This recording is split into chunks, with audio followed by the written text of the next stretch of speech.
Welcome to my channel. Try to hear the latest story. Walking into my parents' house that Tuesday evening, I expected leftover meatloaf and complaints about the neighbor's barking dog. Instead, I found legal documents scattered across the dining table like cards from a rigged deck. My sister Amanda sat there, one hand resting on her rounded belly, the other clutching a tissue. Mom hovered behind her chair while Dad stood at the head of the table, arms crossed, wearing the same expression he'd had when he caught me sneaking out at 16. The papers bore official seals and signatures I didn't recognize. But one thing was crystal clear. From the header, they wanted my penthouse. Dad's voice cut through the silence like a blade. Sign these papers tonight or we're taking you to court tomorrow morning. The words hit me like a physical blow. 3 years of my life flashed before my eyes. 3 years of working 60-hour weeks. As a software engineer, skipping vacations to the mountains, I loved eating ramen noodles for dinner, while my coworkers grabbed expensive steaks downtown. All so I could own something beautiful in this world. Something mine. You don't understand. I managed gripping the back of a chair. I've paid $157,000 over 36 mortgage payments. I've been making double payments since I bought the place. Dad's laugh was bitter. Robin, we know exactly what you've paid. $57,000. We've seen the statements. My blood turned cold. They'd been watching my finances. How have you seen anything? Those are private bank records. Mom stepped forward, her real estate agent smile plastered across her face. Honey, we're family. When you gave us your account information for that emergency loan last year, we just wanted to make sure you were managing your money responsibly. The emergency loan. When Amanda's boyfriend, Jake, had supposedly needed bail money. I'd trusted them with my banking details for a single transfer, and they'd been monitoring my accounts ever since. Amanda needs stability for this baby. Mom continued gesturing toward my sister. Jake disappeared the moment she told him about the pregnancy. She's got nothing, Robin. You've got that beautiful penthouse in downtown Dallas. 2 bedrooms, granite countertops, a view of the skyline. She needs a fresh start. Amanda sniffled, dabbing at her eyes. I'm so scared, Robin. I don't know how I'm going to raise a baby alone.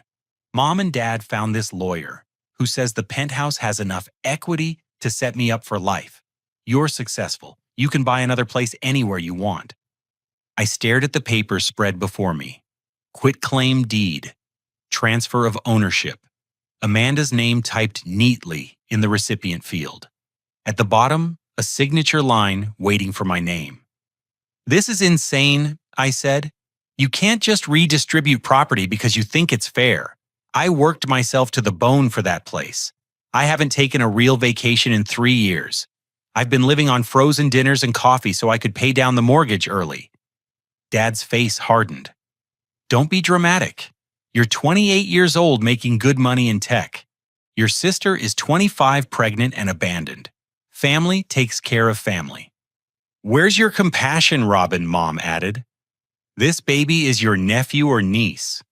Don't you want them to have a secure home? I grabbed the deed papers, scanning the numbers. According to their calculations, my penthouse was worth $320,000.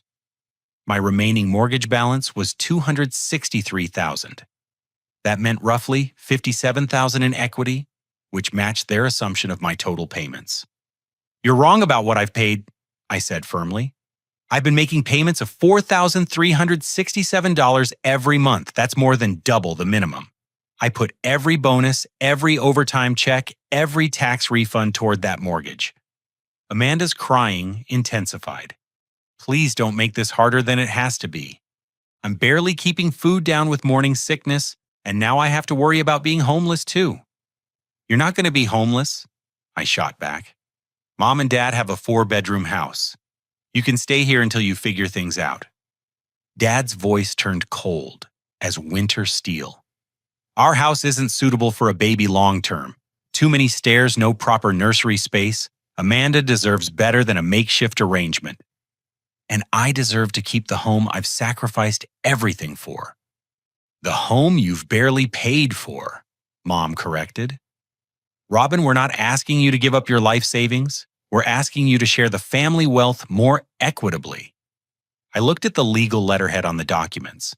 Garrett Stevens, attorney at law. Professional address on Commerce Street, less than 10 blocks from my penthouse. They'd already hired representation. You want me to sign over my property based on your faulty understanding of my finances? I said slowly. And if I refuse, you'll take me to court. That's exactly right, Dad confirmed. Stephen says we have grounds for a family equity claim, especially given the circumstances. Amanda's pregnancy, Jake's abandonment, your comfortable financial situation. A judge will see the moral imperative. The moral imperative. As if morality could be measured in square footage and granite countertops. I folded the papers and tucked them under my arm. I need to think about this. There's nothing to think about, Dad snapped. Your sister needs help now. The baby is due in 6 months. We don't have time for your selfishness. My selfishness. The words exploded out of me. I've worked 80-hour weeks for 3 years. I drive a 7-year-old Honda Civic because every extra dollar went toward that mortgage. I haven't bought new clothes, haven't gone on dates, haven't done anything except work and pay for that penthouse. And now you want to hand it over to Amanda because life got complicated. Because family got complicated, Mom corrected. This is what families do, Robin. They support each other. I headed toward the front door, my hands shaking with rage and disbelief. I'm going home, to my penthouse. The one I've earned through 3 years of sacrifice. I'll call you when I've spoken to my own lawyer. Dad's voice followed me out. You've got 24 hours, Robin. After that, Stevens files the paperwork. The drive back to downtown Dallas felt like traveling through a nightmare. Every traffic light, every familiar landmark looked different now, tainted by the knowledge that my own family had been plotting against me. I pulled into the parking garage beneath my building and sat in the silence for 10 minutes staring at the concrete walls I'd grown to love because they represented security. My phone buzzed with a text from Amanda. Please don't let pride destroy our family. The baby needs this chance. I turned off my phone and rode the elevator to the 15th floor to the penthouse I'd bought with honest work and honest money. The place I might lose, because my family had decided love meant forced redistribution of wealth. Tomorrow I'd call a lawyer. Tonight I'd try to figure out how 3 years of trust had crumbled in a single dinner conversation. By 7:30 the next morning, I sat across from Diana Walsh in her law office overlooking the Trinity River. Her reputation for handling complex property disputes had cost me $300 just for the consultation, but I needed someone who understood the maze of Texas real estate law. Diana reviewed the quitclaim deed papers with the intensity of a surgeon examining X-rays. Her dark hair was pulled back severely, and she wore wire-rimmed glasses that reflected the morning sunlight streaming through floor-to-ceiling windows. After 20 minutes of silence, broken only by page-turning, she looked up with an expression I couldn't read. Robin, when you purchased this penthouse 3 years ago, did anyone else sign the mortgage documents with you? No, I answered immediately. I qualified for the loan on my own income. Software engineering pays well, and I had excellent credit. She flipped through several pages, then stopped at one document. According to the mortgage paperwork your parents provided to their attorney, your father Harold signed as a co-borrower. His signature appears right next to yours on the original promissory note.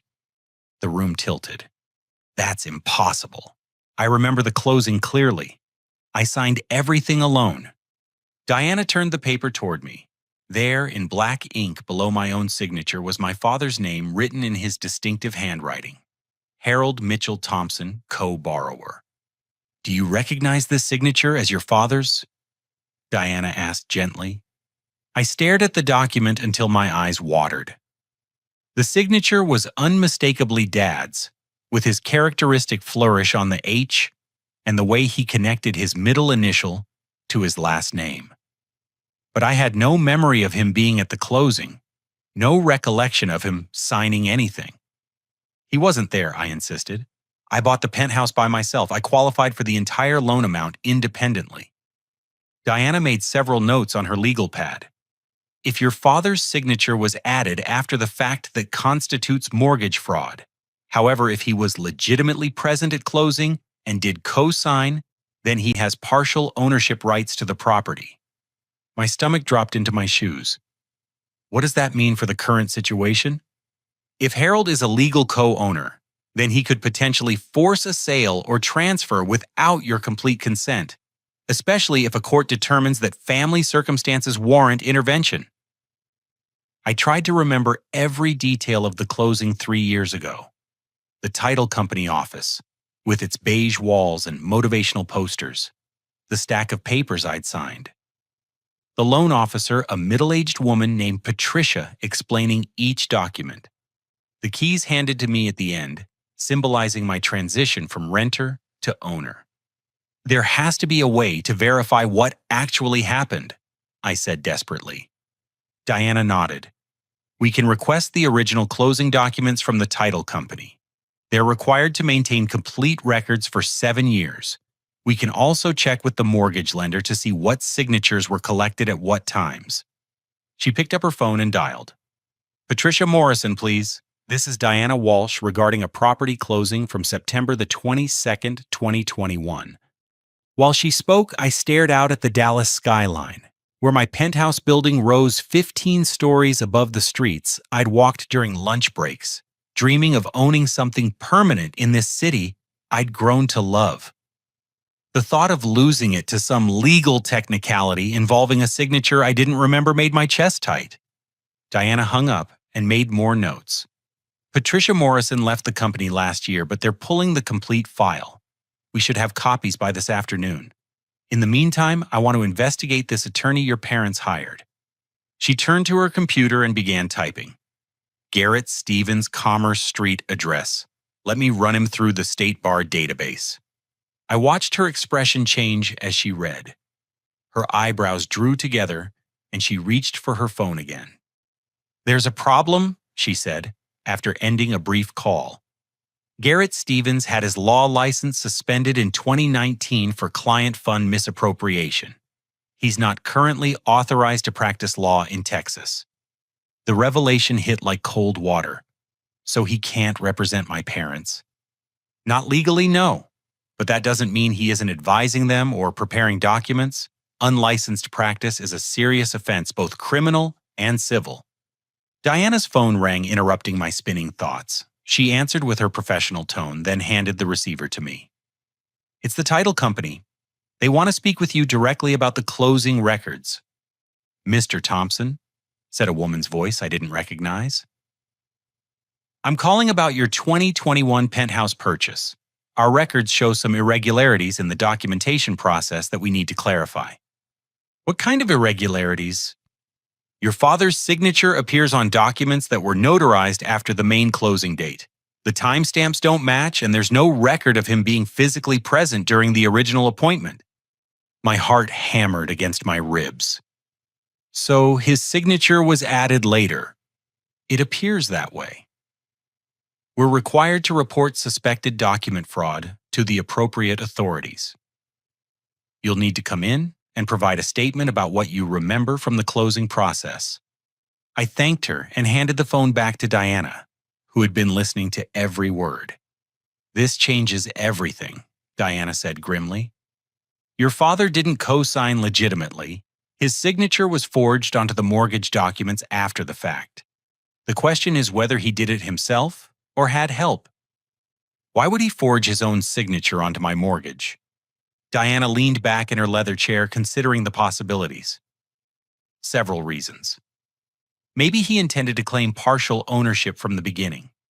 Maybe he needed documentation showing his name on valuable property for some other purpose. Or maybe he was planning this exact scenario where your family would pressure you to transfer the property. The weight of premeditated betrayal settled onto my shoulders like a lead blanket. 3 years ago, when I'd called my parents excitedly to tell them about my successful mortgage application, Dad had insisted on helping with the paperwork to make sure everything went smoothly. I'd appreciated his concern, never imagining it was actually scheming. "What do we do now?" I asked. Diana was already reaching for her phone. "First, I'm calling the mortgage company to report the fraud. Second, we're filing a complaint with the district attorney's office about Garrett Stevens practicing law without a license. Third, we're going to document everything your parents said yesterday about taking you to court." She paused, studying my face. "Robin, this isn't just about your penthouse anymore. If your father forged mortgage documents and is working with an unlicensed attorney to coerce property transfer, we're looking at serious criminal activity." I thought about Amanda's tears, Mom's talk of family loyalty, Dad's ultimatum about court action. Had they known about the forged signature? Were they all complicit in this scheme, or were Mom and Amanda just pawns in Dad's manipulation? "How long will it take to prove the fraud?" I asked. "With cooperation from the title company and mortgage lender, maybe 2 weeks for preliminary evidence. But Robin, you need to be prepared for the possibility that this goes deeper than just a forged signature." Diana's warning turned out to be prophetic in ways I couldn't have imagined. 2 days after my meeting with Diana, I received a call that changed everything. Lucas Reed, the private investigator Diana had recommended, had been conducting surveillance on my parents' activities. His findings were so disturbing that he insisted on meeting in person rather than discussing them over the phone. We met at a coffee shop near the Dallas Farmers Market, far from my usual haunts downtown. Lucas was a compact man in his 50s, with graying temples and the kind of alert eyes that seemed to catalog every detail. He carried a thick manila folder that he placed carefully on the table between us. "Robin, what I'm about to show you is going to be hard to process." He began opening the folder. "Your family situation is much more complicated than a simple property dispute."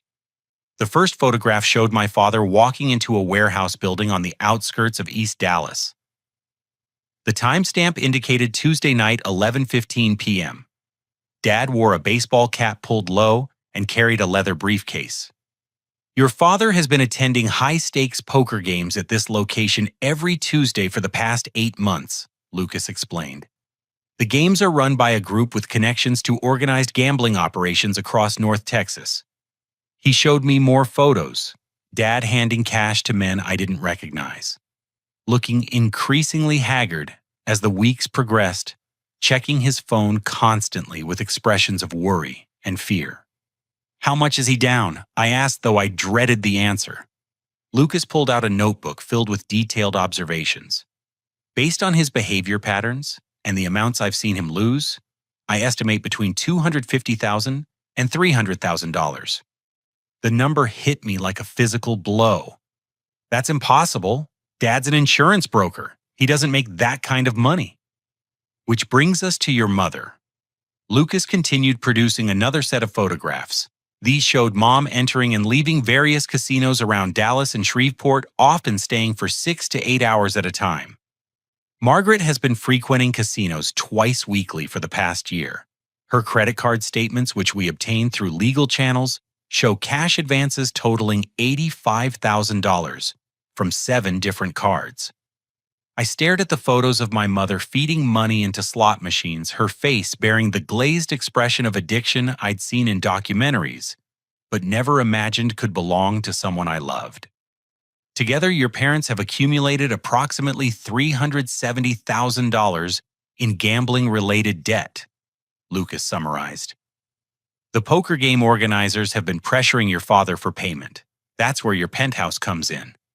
He showed me the most shocking evidence, yet documents photographed from inside Dad's car during one of his Tuesday night trips. Property appraisal reports for my penthouse signed agreements, promising the property as collateral for gambling debts. And most devastating of all, a handwritten note in Dad's distinctive writing: "Robin transfer by January 15 or enforcement action begins." "Enforcement action?" I whispered. "These aren't typical creditors, Robin. The people your father owes money to don't file lawsuits when debts go unpaid. They use more direct collection methods." Lucas pulled out his phone and played an audio recording. "I placed a listening device in your father's car with your attorney's approval." This conversation was recorded Tuesday night after his most recent poker session. The sound quality was poor, but I recognized Dad's voice strained and desperate. "Look, Tommy, I told you the kid's gonna sign over the penthouse. It's worth $320, and there's only $260 left on the mortgage. That gives you $60,000 in immediate equity and the rest once we sell it." An unfamiliar voice, gravelly and impatient, responded, "Harold, you've been promising payment for 3 months. Our patience is running out. If you don't deliver that property deed by the end of January, we're going to have problems." I understand. My son just needs a little more pressure." "We've got him convinced his sister needs the place for her baby." "What baby?" the other voice asked. Dad's laugh was bitter and hollow. "There is no baby. Amanda's not pregnant. We just needed a story that would make Robin feel guilty enough to sign." The recording ended, leaving silence that felt heavy as stone. I sat staring at the phone, unable to process what I'd just heard. Amanda wasn't pregnant. The tearful performance, the desperate single mother narrative, Mom's speeches about family responsibility, all of it had been orchestrated to manipulate me into solving their gambling debts. "There's more," Lucas said gently.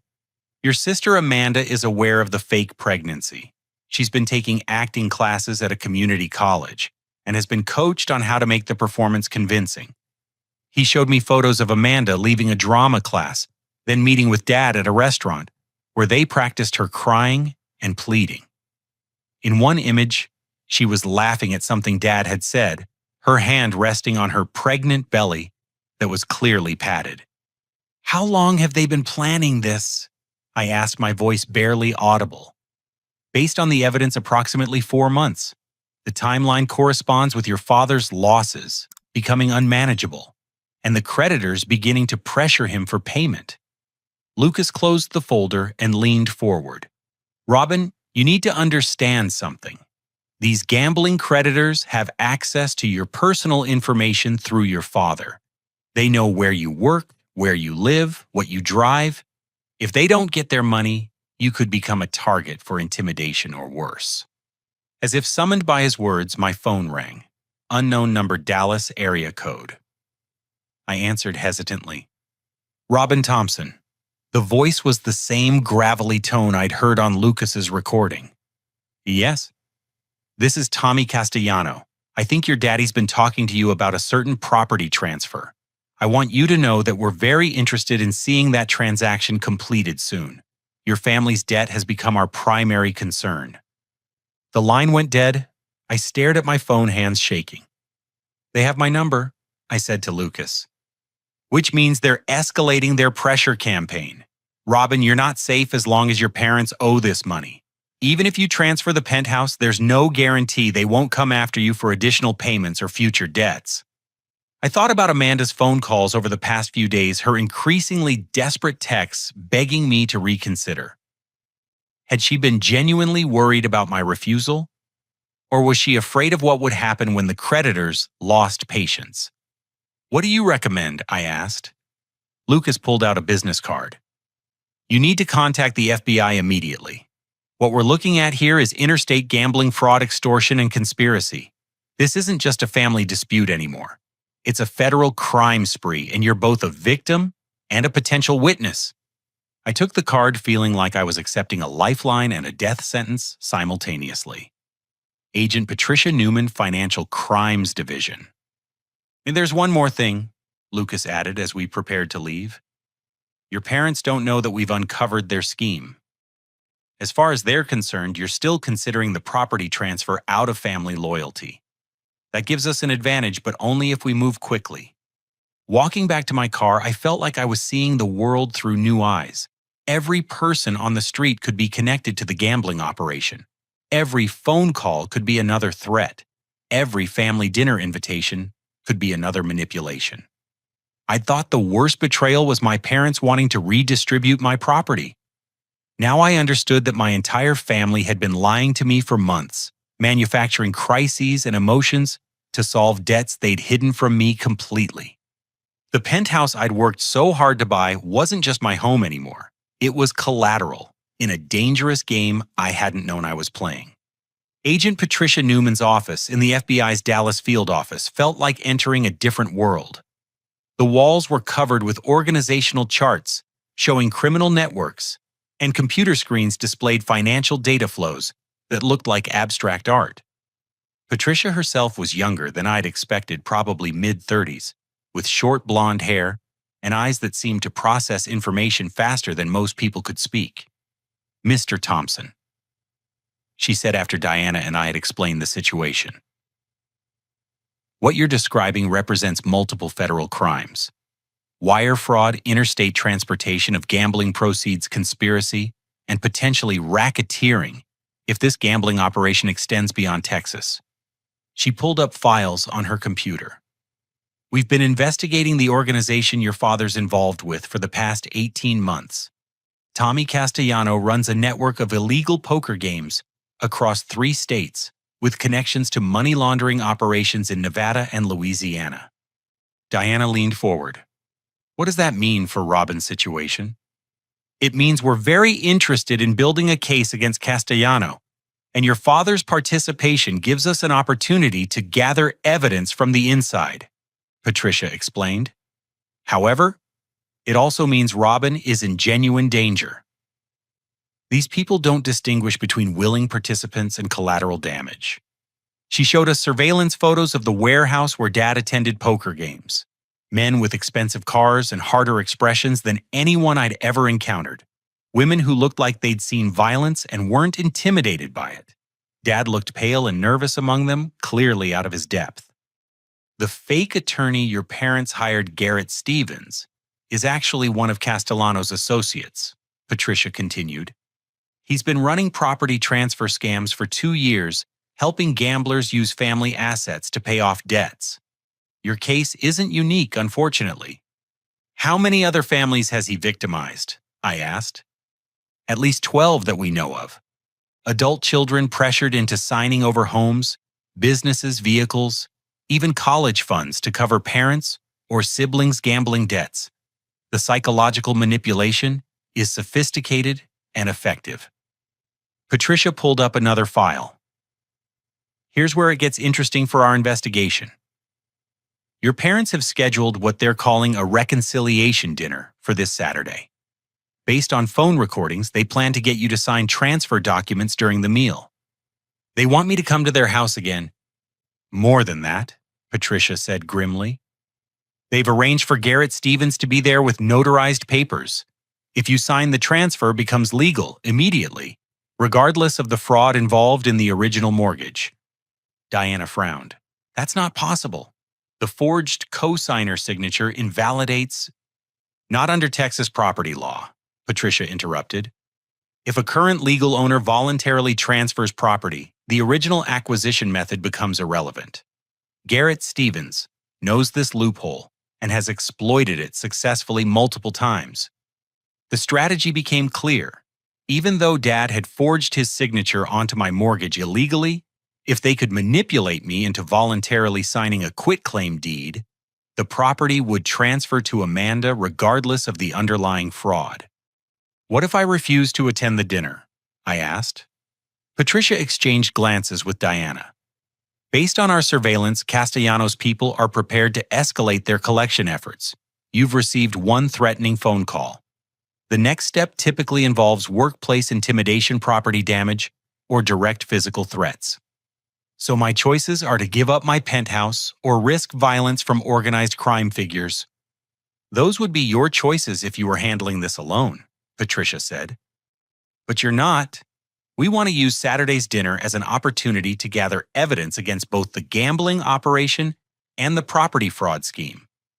She opened a briefcase and removed several small electronic devices. "We're proposing that you attend the dinner while wearing recording equipment. With proper audio and video evidence of the coercion, fraud, and conspiracy, we can arrest everyone involved and recover your property." Diana looked concerned. "What are the risks to Robin?" "Minimal, if he follows our instructions exactly," Patricia assured us. "We'll have agents positioned around your parents' neighborhood. The recording equipment is undetectable. Your job is simply to let them talk, while we capture everything on tape. What about afterward? I asked. Once they realize I've been working with the FBI? Patricia's expression became serious. Robin, we're offering you witness protection during the investigation and trial.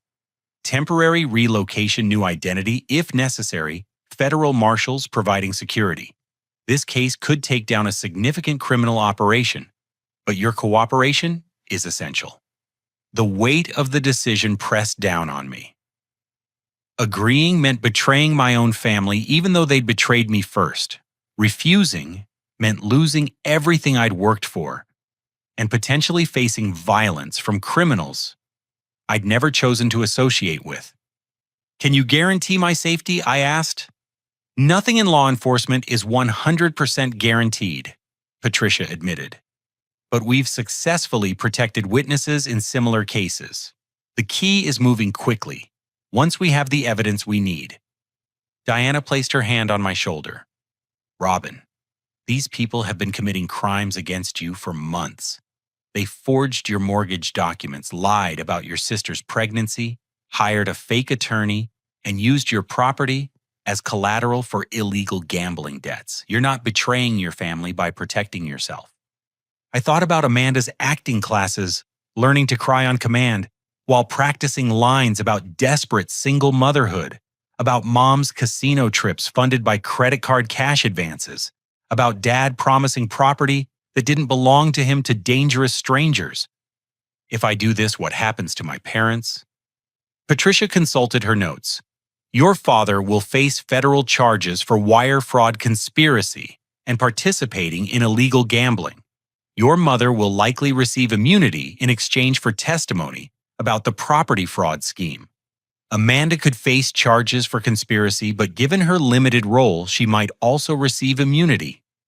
And the people they owe money to, Tommy Castellano and his associates will face racketeering charges, illegal gambling operation, extortion conspiracy, and money laundering.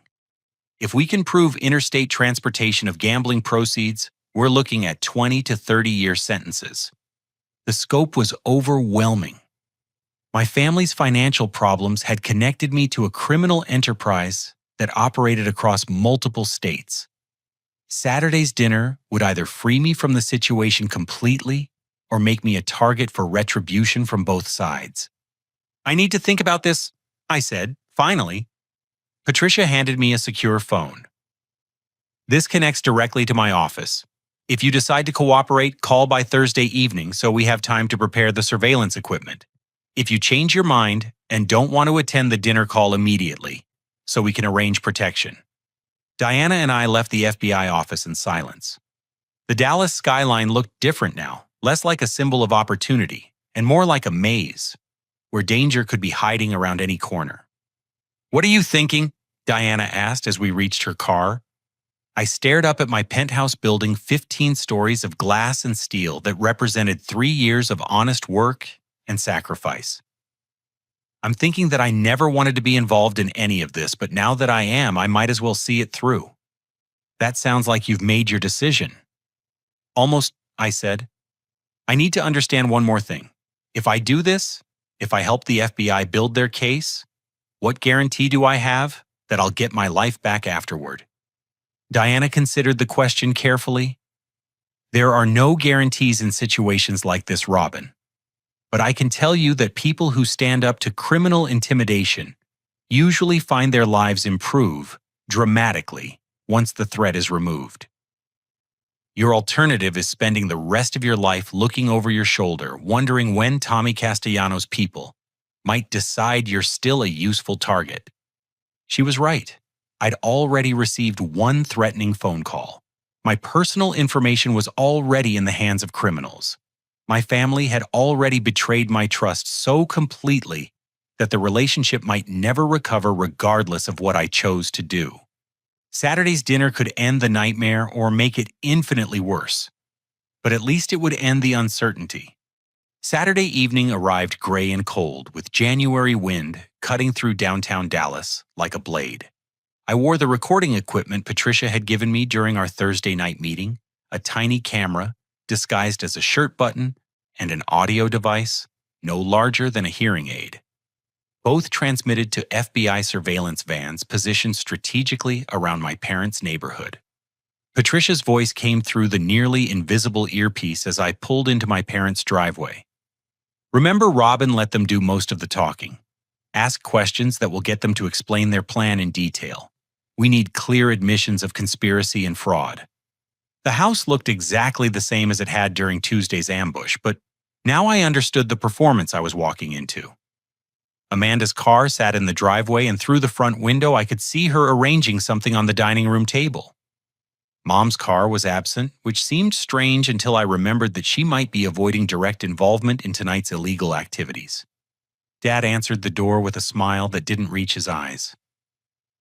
"Robin, I'm so glad you decided to come. We've all missed you this week." Inside, Amanda sat at the dining room table wearing a maternity dress that skillfully concealed the padding, creating her fake belly. She'd perfected the exhausted pregnant woman act, one hand supporting her lower back's slow movements, occasional sighs of discomfort. "Where's Mom?" I asked, taking the seat across from Amanda. "She had a real estate emergency," Dad explained quickly. "Last-minute closing problems with the Henderson property. She sends her apologies." Translation: Mom was establishing an alibi while Dad and Amanda committed federal crimes. The dining room had been arranged like a business meeting rather than a family dinner. Legal documents were stacked neatly beside my place setting, along with 2 pens and a notary stamp. At the far end of the table sat a man I recognized from Lucas's surveillance photos, Garrett Stevens, the fake attorney who looked nervous despite his expensive suit. "Robin Harris?" Dad began settling into his chair at the head of the table. "I want to apologize for how we handled things Tuesday night. We should have approached this more delicately, given you more time to process the situation." Amanda dabbed at her eyes with a tissue. "I've been feeling terrible all week. The stress isn't good for the baby, but I can't stop worrying about where we're going to live." "That's exactly why we're here tonight." Garrett interjected, his voice carrying the artificial confidence of someone practicing a script. "To find a solution that benefits everyone involved." I looked at the document spread before me. Quitclaim deed transfer of ownership property tax assignments. All professionally prepared, all bearing official seals, all designed to steal my home through emotional manipulation. "Before we discuss anything," I said carefully, "I want to understand the timeline. When exactly is Amanda's due date?" Dad and Amanda exchanged quick glances. "July 15th, Amanda answered. "The doctor says everything looks healthy so far." "That's wonderful news," I said, knowing the pregnancy was entirely fictional. "Have you chosen a pediatrician yet? Started interviewing daycare centers?" "We're still researching options," Dad said hastily. "The important thing is securing stable housing first." Garrett cleared his throat and pulled the documents toward himself. "Robin, what we're proposing is essentially a family asset reallocation. Your sister needs immediate housing security, and you're in a position to provide it without significant financial hardship." "How do you figure no significant financial hardship?" I asked. "I've paid $157,000 toward that penthouse mortgage." Garrett's expression didn't change, but I caught him glancing at Dad uncertainly. "According to the financial records your parents provided, your total payments amount to approximately $57,000. "Those records are incorrect," I said firmly. "I've been making double payments since I bought the place. $4,367 every month for 36 months. Dad's face flushed. "Robin, you're confused about your payment amounts. We've seen your bank statements." "Then you've seen statements that don't reflect the actual payments," I replied. "Unless you're suggesting I've been lying about my own financial transactions for 3 years. The room fell silent except for Amanda's sniffling, which now seemed less convincing than it had during our first encounter. Garrett shuffled through his papers, clearly looking for documentation that would support Dad's claims about my payment history. "The exact payment amount isn't really relevant," Garrett said finally. "What matters is providing security for Amanda and the baby." "The payment amount is completely relevant," I shot back. You're asking me to transfer property worth $320,000 based on false information about what I've invested in it. Dad stood abruptly, his chair scraping against the hardwood floor. This isn't about money, Robin. This is about family responsibility. Your sister is pregnant and alone. When Jake abandoned her, she had nowhere else to turn. Tell me about Jake, I said, looking directly at Amanda. When did he leave exactly? What reason did he give? Amanda's hand fluttered to her throat. It was 3 weeks ago, when I told him about the pregnancy. He said he wasn't ready for fatherhood and just disappeared. Have you tried contacting his family filing for child support? Robin, Dad interrupted sharply. We're not here to interrogate Amanda about her personal relationships. We're here to solve a housing crisis. I'm trying to understand the situation fully before making any decisions, I said calmly.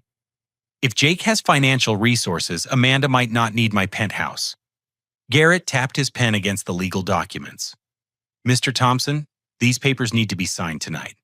We've scheduled the notarization, and the transfer needs to be recorded first thing Monday morning. Why the rush? I asked. If this is really about providing stable housing for Amanda, surely we have time to explore all options. Dad's composure finally cracked. Because we don't have time, damn it. The baby is coming. Amanda needs security now, and you're sitting in that expensive penthouse like some kind of king while your own sister suffers. Harold, Garrett warned quietly. But Dad was past the point of careful scripting. You want to know the truth, Robin Fine? We owe people money, serious people who don't take no for an answer. That penthouse is the only asset valuable enough to solve our problems. Amanda gasped, her hand flying to her mouth. Dad, you weren't supposed to… Supposed to what? I asked, though I already knew the answer. Dad sank back into his chair, suddenly looking older than his 62 years. We've gotten in over our heads with some gambling debts. The people we owe money to, they don't care about payment plans or negotiation. They want collateral, and they want it now. How much money? I pressed. $370,000, Dad admitted. Between the poker games and your mother's casino trips, we've lost everything and then some. Garrett looked like he wanted to disappear into his expensive suit. Harold, we discussed keeping the personal details private. Well, what's the point? Dad snapped. He's going to find out anyway when Tommy Castellano's people start showing up at his work. The admission hung in the air like smoke. Dad had just confessed on tape to owing money to organized crime figures using my property as unauthorized collateral and threatening me with criminal intimidation. So Amanda isn't actually pregnant, I said quietly. Amanda's fake tears stopped instantly. Robin, answer the question. She looked at Dad, who nodded grimly. No, the pregnancy is fake. We needed a story that would make you feel guilty enough to sign over the penthouse. And you, Garrett, I continued, turning to the fake attorney. You're not actually licensed to practice law, are you? Garrett's face went pale. Who told you that? The Texas State Bar Association. Your license was suspended in 2019 for stealing client funds. Dad leaped to his feet. How do you know that? Have you been investigating us? I've been protecting myself from what appeared to be a criminal conspiracy, I replied. Which turns out to be exactly what this is. Patricia's voice came through my earpiece. Perfect. We have enough admissions for federal charges. Agents are moving into position. Dad grabbed the quitclaim deed from the table. You're going to sign this tonight, Robin, whether you like it or not. Tommy Castellano has photos of you, knows where you work, knows your daily routine. If you think you can just walk away from this, you're wrong. Actually, Dad, I think you're wrong about that. The front door opened, and Patricia Newman entered, followed by 4 FBI agents wearing tactical gear. Harold Thompson, Garrett Stevens, you're both under arrest for conspiracy to commit wire fraud, extortion, and operating an illegal gambling enterprise. Dad's face went white as paper. Robin, what have you done? I protected myself from criminals. I replied, standing as the agents moved to handcuff him, including the ones who happened to be related to me. Amanda sat frozen in her chair, still wearing the maternity dress that had been part of an elaborate lie designed to steal my home. Robin, I'm sorry, I never wanted it to go this far. Amanda Thompson. Patricia announced, you're also under arrest for conspiracy and fraud. As the agents led my family away in handcuffs, I remained at the dining room table surrounded by the legal documents they'd prepared to rob me. The house felt eerily quiet after months of drama and threats. Patricia approached as her colleagues processed the crime scene. You did well tonight, Robin. The recordings are clear. The admissions are explicit, and we have enough evidence to dismantle Tommy Castellanos' entire operation. I stared at the fake pregnancy padding Amanda had dropped on the floor during her arrest. What happens now? Now we finish the investigation, build the federal case, and put these people away for a very long time, Patricia said. Your property is secure, your safety is guaranteed, and your family's criminal activities are over. Walking out of my parents' house for what I suspected would be the last time, I felt relief mixed with profound sadness. I'd saved my penthouse and protected myself from organized crime, but the cost had been the complete destruction of every family relationship I'd ever known. Sometimes doing the right thing feels nothing like victory. 3 weeks after the arrests, I sat in Diana Walsh's office reviewing documents that revealed the true scope of my family's criminal activities. The FBI investigation had expanded far beyond our original property dispute, uncovering a network of fraud and extortion that stretched across 6 states. Robin, Diana said, spreading federal indictment papers across her conference table. What your father was involved in goes much deeper than simple gambling debts. Tommy Castellanos' organization has been operating for 5 years, victimizing hundreds of families through property transfer schemes, loan shark operations, and money laundering. Patricia Newman joined us via video conference from the FBI field office.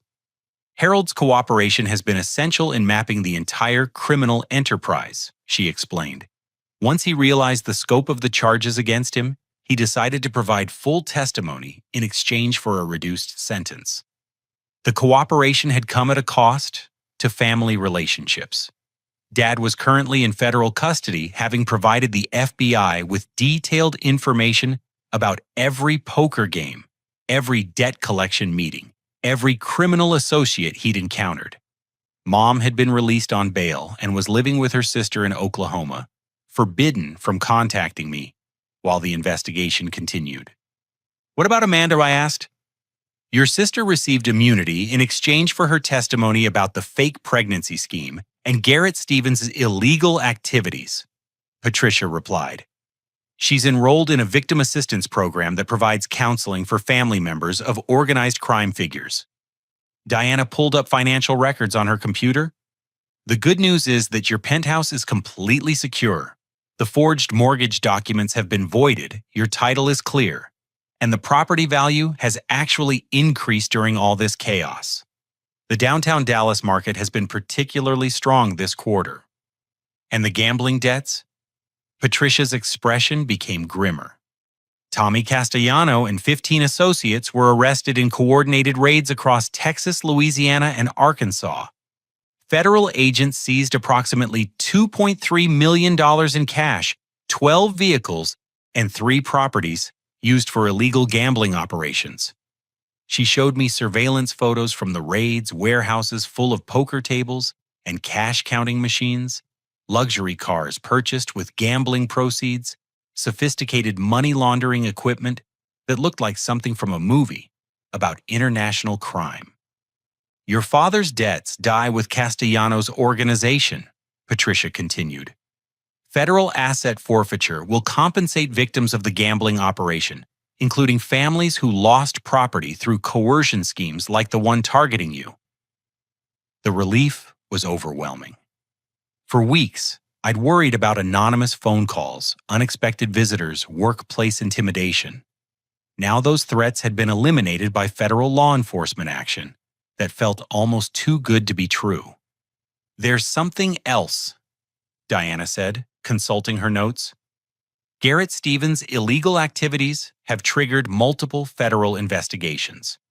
We've identified 12 families who lost property through similar coercion schemes over the past 2 years. She handed me a folder containing documents that made my stomach turn. Elderly parents pressured into signing over family farms to cover adult children's gambling debts. Young families manipulated into transferring homes to pay for relatives' drug treatment that never actually happened. College students tricked into liquidating education funds to satisfy fabricated emergency situations. Your willingness to wear recording equipment and gather evidence directly led to protecting dozens of other potential victims, Patricia explained. The FBI has recovered over $4 million in fraudulently transferred assets. Reading through the case files, I recognized the same emotional manipulation tactics that had been used against me. Family loyalty, weaponized against financial common sense. Manufactured crises designed to create guilt and urgency. Fake attorneys providing false legal advice to facilitate property theft. Will there be trials? I asked. Multiple trials over the next 18 months. Patricia confirmed. Castellano and his top associates will face federal racketeering charges. Garrett Stevens will be prosecuted for unauthorized practice of law fraud and conspiracy. Several other attorneys who provided legal cover for the property schemes are under investigation. Diana leaned forward. Robin, you'll need to testify in at least 3 separate proceedings. The property fraud trial, the gambling enterprise trial, and possibly the money laundering trial if prosecutors decide to pursue those charges. The prospect of spending the next year and a half reliving these events in courtrooms felt exhausting, but I understood the necessity. Other families deserved justice just as much as I did. What kind of sentences are we looking at? I asked. Patricia consulted her laptop.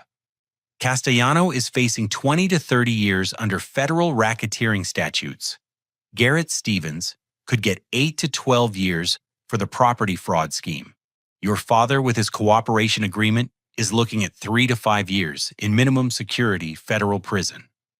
3 to 5 years. Dad would be 67 when he was released, assuming good behavior and continued cooperation with federal investigations. Mom would be eligible for early retirement from her real estate career, though her professional license was under review by state regulatory authorities. There's one more development you should know about, Diana said carefully. Your mother has filed for divorce from Harold. She's claiming emotional abuse and financial coercion, arguing that she was manipulated into participating in the gambling activities. The news shouldn't have surprised me, but it still felt like another family relationship dissolving into legal proceedings. Mom's casino trips had been documented through credit card records and surveillance footage, but her attorneys were arguing that Dad's gambling addiction had created psychological pressure for her to participate. Is she asking for anything from me? I asked. No contact, no financial support, no involvement in her legal defense, Diana assured me. She specifically instructed her attorneys to avoid any actions that might complicate your situation or interfere with your testimony. Patricia's phone rang, interrupting our conversation. She answered briefly, then turned back to the video conference with obvious excitement. Rob and I just received confirmation that the federal court has approved victim restitution payments. Families who lost property through Castellano's organization will receive compensation from seized criminal assets. I didn't lose my property, I pointed out. But you incurred legal expenses, emotional distress, and security costs as a direct result of the criminal conspiracy, Diana explained. Federal victim compensation covers those damages. The restitution amount was surprisingly substantial, $47,000, to cover legal fees, private investigator costs, temporary security measures, and psychological counseling. Money that would allow me to rebuild my financial reserves after months of unexpected expenses. When will this all be finished? I asked. Patricia considered the question carefully. The major trials should conclude within 18 months. Castellano's sentencing will probably happen next fall. Your father's sentencing is scheduled for this summer, assuming he maintains his cooperation agreement. And then I can return to normal life. Better than normal, Diana said with a smile. You'll own your penthouse free and clear, you'll have financial compensation for your suffering, and you'll have the satisfaction of knowing your courage protected dozens of other families from victimization. Walking back to my car after the meeting, I realized that normal life would never be the same as it had been before this nightmare began.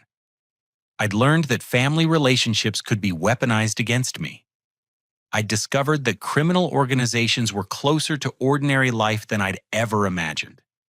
I'd found out that standing up to intimidation required more courage than I'd known I possessed. But I'd also learned that the legal system could protect innocent people when they had the strength to ask for help. I'd found attorneys and federal agents who were genuinely committed to justice. I'd discovered that other people facing similar situations could be helped through my willingness to take risks. The penthouse I'd worked so hard to buy was still mine, but it represented something different now. Not just personal achievement, but the reward for refusing to be victimized by people who confused family obligation with criminal conspiracy. 6 months from now, when the trials were finished and the criminals were serving their sentences, I'd still be living 15 floors above downtown Dallas, in the home I'd earned through honest work. That felt like the best possible outcome for the worst possible situation. 1 year later, I stood in my penthouse kitchen preparing Thanksgiving dinner for a group of people I'd never imagined would become family. The federal trials had concluded, sentences had been imposed, and the Victims' Compensation Program had helped dozens of families rebuild their lives. What surprised me most was how healing could emerge from the wreckage of betrayal. Amanda arrived first, carrying a covered dish and wearing the genuine smile I remembered from our childhood, before gambling addiction had poisoned our family dynamics. She'd completed 18 months of counseling through the FBI Victim Assistance Program and had enrolled in nursing school using money from the Federal Restitution Fund. I brought sweet potato casserole, she said, hugging me carefully. The recipe from Grandma's cookbook, the one Mom always used to make. The past year had taught both of us to rebuild our relationship slowly, with complete honesty, replacing the manipulation that had nearly destroyed everything. Amanda's therapy had helped her understand how Dad's gambling addiction had created a family culture where deception seemed normal, even necessary. How are classes going? I asked, leading her into the living room with its floor-to-ceiling windows overlooking the Dallas skyline. Challenging, but wonderful, she replied, settling onto the couch. Turns out I'm actually good at medical terminology when I'm not spending all my energy maintaining lies about fake pregnancies. Diana Walsh arrived next, bringing wine and legal documents that officially closed the last civil proceedings related to the property fraud scheme. Over the past 12 months, she'd become more than just my attorney. She'd become a friend who understood the complexity of seeking justice against people you'd once loved. Final paperwork, Diana announced, placing a folder on my coffee table. Garrett Stevens' conviction is officially recorded, all appeals have been exhausted, and your property title has been permanently cleared of any fraudulent claims. What happened to Stevens ultimately? Amanda asked. Diana consulted her notes. 8 years in federal prison for conspiracy fraud and unauthorized practice of law. He'll be eligible for parole in 6 years if he completes financial crimes education programs and provides full restitution to his victims. The doorbell rang again, and I opened it to find Patricia Newman carrying flowers and wearing civilian clothes instead of her usual FBI business attire. Our professional relationship had evolved into friendship during the long months of investigation and testimony, built on mutual respect and shared commitment to justice. Patricia, I'm glad you could make it, I said, accepting the flowers. Wouldn't miss it, she replied. Besides, I have news about the Castellano organization that I thought you'd want to hear. We gathered around the dining room table where 18 months earlier my family had tried to coerce me into signing away my home. Today it was set with china and silverware I'd bought to celebrate the conclusion of the legal proceedings, transforming a space associated with betrayal into one connected with gratitude. Tommy Castellano was sentenced to 28 years in federal prison, Patricia announced as we began eating. No possibility of parole for 15 years. The judge specifically cited the property coercion schemes as evidence of organized criminal activity that targeted vulnerable families. And the other associates, Diana asked. Various sentences ranging from 5 to 18 years. The entire gambling operation has been dismantled, and federal monitoring will prevent any attempt to reconstitute it in the future. I thought about Dad currently serving his sentence at a minimum security federal facility in East Texas. His cooperation with investigators had reduced his sentence to 4 years, and he'd be eligible for early release in another 18 months if he continued participating in gambling addiction treatment programs. Have you heard from Harold recently? Patricia asked gently. Monthly letters, I replied. He's working in the prison library and attending Gamblers Anonymous meetings 3 times a week. His letters are different now, more honest, less focused on manipulation, and more on taking responsibility. The letters had been difficult to read at first. Dad's admissions of how deeply gambling addiction had distorted his thinking, his acknowledgments of the pain he'd caused, his expressions of gratitude that I'd found the courage to stop his criminal behavior before it escalated further. Forgiveness was happening slowly, built on evidence of genuine change rather than promises or manipulation. What about Margaret? Diana asked. Mom's doing well in Oklahoma, Amanda answered. She completed her own counseling program and is working part-time for her sister's real estate company. She asks about you regularly, Robin, but she understands why direct contact isn't appropriate yet. Mom's divorce from Dad had been finalized 6 months earlier. She'd kept her maiden name and was rebuilding her life around activities that had nothing to do with gambling or deception. According to Amanda, she'd joined a church, started volunteering at a literacy program, and was learning to find fulfillment through helping others, rather than seeking the artificial excitement of casino games. The interesting thing, Patricia continued, is how this case has influenced FBI policy on family financial crimes. We've developed new protocols for investigating property coercion schemes, and we're training agents to recognize the psychological manipulation tactics that were used against you. Other families won't have to go through what I experienced. Not if we can help it, Patricia confirmed. Your willingness to gather evidence while wearing recording equipment gave us insights into how these schemes operate. We've since identified similar operations in 12 other cities and prevented dozens of property theft attempts. After dinner, we moved back to the living room where I'd installed a small library of books about financial crimes, family psychology, and victim advocacy. Reading had become my way of understanding what I'd experienced and how to help others facing similar situations. I have something to share, I said, pulling a folder from my desk. I've been working with a nonprofit organization that provides legal assistance to families targeted by financial exploitation schemes. Diana's eyes lit up. You're doing victim advocacy, part-time consulting. I explained. Helping attorneys recognize the warning signs of property coercion, training law enforcement officers to investigate family financial crimes, and providing support to people who are dealing with situations like what I faced. The work had emerged naturally from my experience.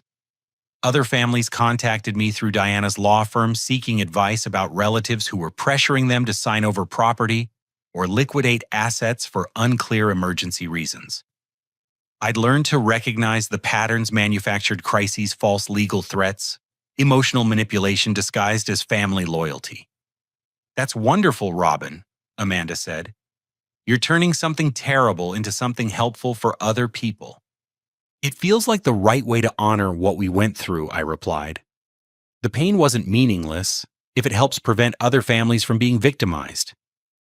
Patricia pulled out her phone and showed us photos from a recent case. Robin's consultation helped us identify a property fraud scheme targeting elderly farmers in Nebraska. 3 families kept their land because Robin recognized the manipulation tactics and advised our field agents on how to gather evidence. The work was emotionally challenging but deeply satisfying. Each family I helped protect validated my decision to confront the criminal conspiracy that had targeted me. Each successful investigation proved that standing up to intimidation created positive ripple effects that extended far beyond my individual situation. As the evening wound down and my guests prepared to leave, I stood at the windows, looking out at the Dallas skyline that had become the backdrop for my new life. The penthouse I'd fought so hard to keep had become more than just a home. It had become headquarters for work that gave meaning to everything I'd endured. Amanda hugged me goodbye at the door. "Robin, I want you to know that losing Dad to prison and Mom to Oklahoma was terrible. But finding my brother again has been one of the best things that ever happened to me. We both had to learn the difference between family loyalty and enabling criminal behavior," I replied. "It's taken time, but I think we're building something healthier now." Diana and Patricia left together discussing a new case where financial exploitation might be targeting a family with disabled adult children. Their partnership had evolved during our investigation, and they'd begun collaborating on other complex fraud cases that required both legal expertise and federal resources. Alone in my penthouse, I walked through rooms that had once represented nothing more than personal achievement. Now they held evidence of work that mattered: legal files from families I'd helped protect, correspondence with federal agents investigating similar crimes, research materials for the victim advocacy consulting that had become my passion. The kitchen table where I'd once eaten lonely dinners while making double mortgage payments now hosted strategy meetings for attorneys, building cases against financial predators. The home office where I'd once focused exclusively on software engineering projects now contained resources for helping other people navigate the intersection of family relationships and criminal law. I opened my laptop and began typing my monthly report to the FBI Victim Services Coordinator. November activities consulted on 4 active investigations, provided training to 6 attorneys, spoke at 2 law enforcement conferences about recognizing family financial crimes. The work had shown me that my experience, while traumatic, wasn't unique. Across the country, thousands of families were dealing with relatives who used emotional manipulation to facilitate financial exploitation.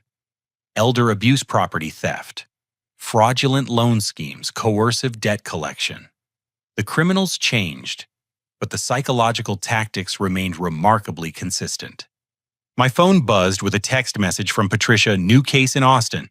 Property coercion involving fake medical emergency. Could use your insights. Call when convenient." I smiled, saving my document and reaching for the phone.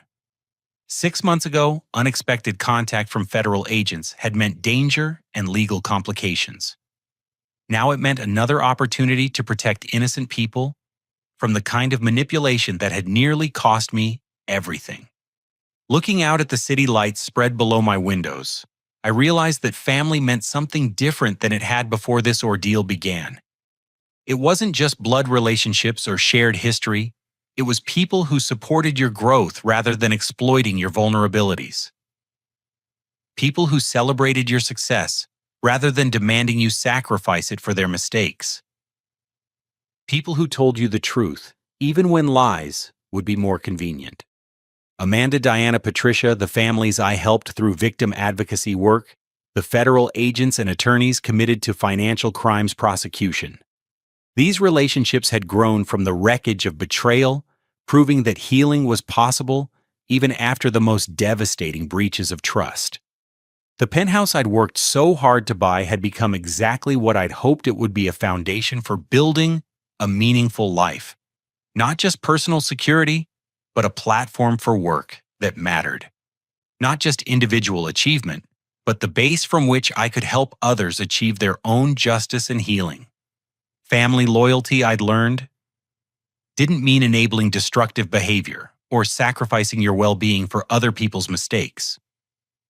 True family loyalty meant protecting the people you loved from their worst impulses while maintaining boundaries that preserved your ability to help them heal. Sometimes the greatest act of love is refusing to participate in someone's self-destruction. Sometimes protecting yourself is the only way to eventually protect the people who betrayed you. Sometimes justice serves everyone better than forgiveness without accountability. I'd kept the home I'd earned through honest work.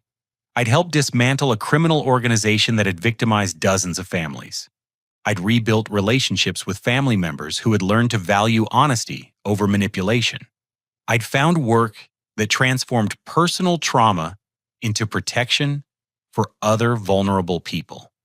Most importantly, I'd learned that courage wasn't the absence of fear, but the willingness to do what was right despite being afraid. Standing up to my own family's criminal conspiracy had been the most difficult thing I'd ever done, but it had led to everything good that had followed. The life lesson was clear. When people you love pressure you to sacrifice your security for their convenience, you're not helping them by giving in. You're enabling patterns that will ultimately hurt everyone involved.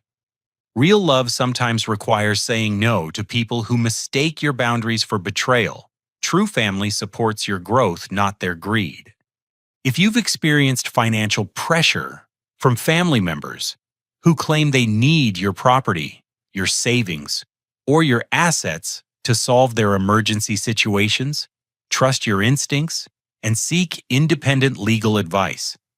If relatives are monitoring your finances without permission, pressuring you to sign documents quickly, or threatening legal action for refusing their demands, contact authorities immediately.